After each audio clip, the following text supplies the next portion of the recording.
আচ্ছা, পঞ্চায়েত স্তরে কি জামতারা গ্যাংয়ের স্টাইলে জালিয়াতি করা হয়েছে? মানে পাসওয়ার্ড হাতিয়ে নিয়ে আবাসের 2 কোটি টাকা তুলে নেওয়া হয়েছে।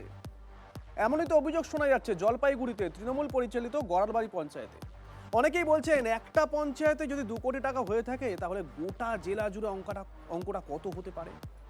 সব থেকে মজার বিষয়, অভিযোগ শোনা যাচ্ছে এক্ষেত্রে প্রতারিত সেও তৃণমূল আর প্রতারক সেও নাকি তৃণমূল। সার্ভে আপলোড করবো জব কার্ডটা, আচ্ছা, তখন আপলোড নিচ্ছে, তখন দেখা যাচ্ছে যে অলরেডি এক্সিস্ট। জব কার্ডের নাম্বার নিয়ে আবাসের জালিয়াতি, পাসওয়ার্ড চুরি করে কোটি কোটি লুট, তৃণমূলের পঞ্চায়েতের মদতে তৃণমূল সমর্থকদের প্রতারণা। মারাত্মক অভিযোগ জলপাইগুড়ির গড়ালবাড়ি পঞ্চায়েত এলাকায়। অসহায় এই মানুষগুলোর অনেক আশা ছিল তাদেরও এমন একটা পাকা বাড়ি হবে, এখন স্বপ্নভঙ্গ হওয়ায় প্রচন্ড ক্ষিপ্ত হয়েছে তারা। ঘরের সার্ভিস চলছে না, সেলফ সার্ভেটা, এটাতে যখন অ্যাপ্লাই করতে যাই তখন দেখি আমার নামে অলরেডি ঘর হয়ে গেছে। রাজ্যে নতুন সরকার, ফের আবাস প্রকল্প চালুও হয়েছে। 31 আগস্টের মধ্যে করতে হবে আবেদন। তারই সমীক্ষায় উঠে এসেছে এমন ভয়ঙ্কর তথ্য। আমার ঘরটা উন্নয়ন কেন পাবে, আর আমার নামে উন্নয়ন কি করে অ্যাকাউন্টে টাকাটা ওঠালো? 1,20,000 টাকা। সব ঘর অন্য অঞ্চলে চলে গেছে। যদি পারে সরকার আমাদের ঘর দিবে। আমাদের জিপি থেকে কখনো কোনোভাবেই সম্ভব হয় না, আমি যতটুকু জানি। জানানো হয়েছে, এখন দেখা যাক কি হয়।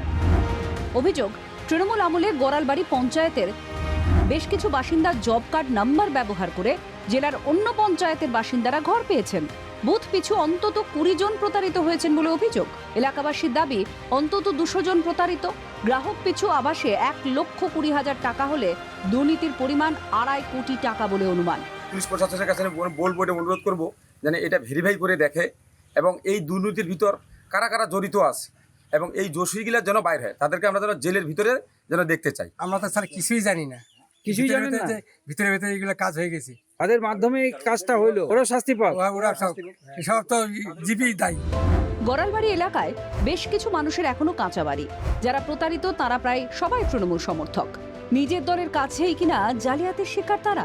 একটু বৃষ্টি হলে পরে জল পড়ে, একটু হাওয়া হলে পরে এই ঘর পুরো লড়ঝড় করে।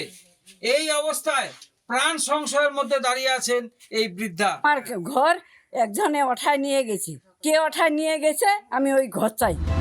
প্রতিটি গ্রাম পঞ্চায়েতে আলাদা ইউনিক পাসওয়ার্ড রয়েছে। ভুক্তভোগীদের প্রশ্ন, এক গ্রাম পঞ্চায়েতের পাসওয়ার্ড কিভাবে অন্য পঞ্চায়েতে ব্যবহার করে দুর্নীতি হলো? এর পেছনে কি জেলা বা রাজ্য স্তরের গ্যাং জড়িত? দায় নেই বলে তৃণমূল কি এভাবে হাত ধুয়ে ফেলতে পারে? জলপাইগুড়ি থেকে নীলেশ্বর সান্যাল, TV9 বাংলা।